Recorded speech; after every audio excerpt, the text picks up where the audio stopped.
What is going on, guys? Today we're going to be talking about the top 10 best records of 1969. This was a phenomenal year for music, and all these records on my list are fantastic. So just like with my other list, we are grading them on the performance, the songwriting, the production, the innovativeness of the music, and then if the album has a lot of good songs on it. So number 10 on my list is going to be an album by Neil Young and Crazy Horse called Everybody Knows This Is Nowhere. Neil Young wrote all these songs. We have Down by the River, we have Everybody Knows This Is Nowhere, and we have The Losing End, just to name a few of my favorite tracks off this record. So the songwriting, the guitar playing, the jams that they do, it's a very new sound for Neil Young because the albums before this that he put out did not sound anything like this, and I think his songwriting was getting better and better every year. So that's going to be number 10 for my list. Number 9 on my list is going to be an album by the Velvet Underground called The Velvet Underground. And this album is great primarily because of the songwriting, but also just because of the innovativeness of the record. A lot of these sounds at this time were something that nobody has ever seen before. So if I had to pick my favorite song off the record, I'd probably say it's Pale Blue Eyes, but I also think a couple other good ones are Candy Says. I think that What Goes On is a great one, and The Murder Mystery is also a very unique song. So that's going to be number 9 before my list. Number 8 on my list is going to be an album by Otis Rush called Morning in the Morning. And for me, this is one of my favorite blues albums because it doesn't sound just like regular generic blues. It stands out as something that's unique. And I think Otis Rush has a fantastic performance on this record. Mike Bloomfield was also a very heavy influence on this record. He wrote a lot of the songs, and so unfortunately Otis Rush didn't write any of the songs on this record, but his performance is phenomenal. The guitar playing, the delivery of the vocals, everything is great. So that's why this is going to be number 8. Number 7 on my list is going to be an album by Harry Nilsson called Harry. I love this album because it has lots of great songs on it, and once again, I think Harry Nilsson is one of the most unique singer-songwriters of the 60s. I think the best song on this record, possibly one of the best songs of his career, is I Guess the Lord Must Be in New York City. It sounds very similar to Everybody's Talking, which is generally considered to be one of his biggest hits, but the one on this record is phenomenal too. Then you have City Life, you have Maybe, you have Rainmaker. There's lots of powerful and strong songs on this record, and that's why this is going to be number 7. Number 6 on my list is going to be an album by The Doors called The Soft Parade. And once again, we get amazing performances by everybody in this band. I think this album features some of the best songs of their career.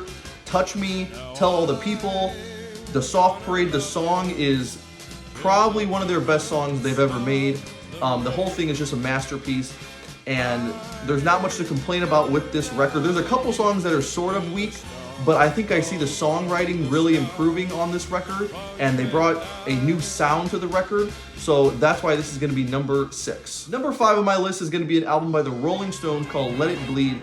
This album is great because, for me, it's a huge step up from what they were doing before this. I think from Beggar's Banquet to Let It Bleed, the songwriting really improves, the guitar playing improves, and I mean, really, because they got Mick Taylor in the band in that year, I think that was a huge step up for the band. And I would say the best songs on this record are probably You Can't Always Get What You Want, Give Me Shelter, and unfortunately Honky Tonk Women was not on this record. It came out the same year, but they put an acoustic version of that song on this record instead.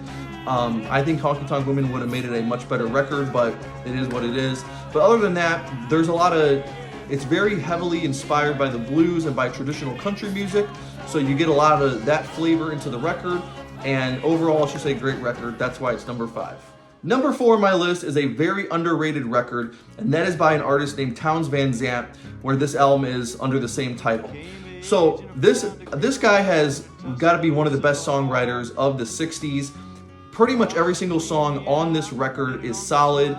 His delivery, his singing, his lyrics, the guitar playing, it's a very simple record. There's not a lot of instruments or crazy things going on. It really just, it's mainly him and his guitar, and it's just a very powerful record. The songwriting is 10 out of 10, and almost every single song on the record is good. So that's why this is going to be number 4.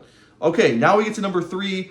This is especially where it got really tough because all these records are so great. But number 3 is going to be the debut album by Led Zeppelin. And once again, this is a time when people have never seen sounds like this. Good Times, Bad Times, Babe, I'm Gonna Leave You, Dazed and Confused. Although a lot of these songs are covers or rip-offs of other songs, Zeppelin pretty much did it better than anybody else, and I don't think anybody else got close. but just this is the first time you get to see all four of them play together. You get to hear what they sound like, and it's just something that nobody's ever seen before. So that's why this is going to be number 3. Number 2 on my list is going to be Abbey Road by the Beatles, and in my opinion, this might be their best record, either this or the White Album. But either way, Abbey Road is phenomenal. Almost every single song on this record is solid. You have Something, you have Oh Darling, and then you have pretty much the entire B-side. It's just a masterpiece. And I mean, You Never Give Me Your Money, all those songs that are on that medley are just incredibly good. And I think this is a great example of the Beatles pretty much at their best. You have, George Harrison writing Something. You have the guitar playing in this throughout the whole album is fantastic. And it's just a great representation of how great the Beatles were. That's why this is number 2. And for number 1, we have the second album by Led Zeppelin called Led Zeppelin 2.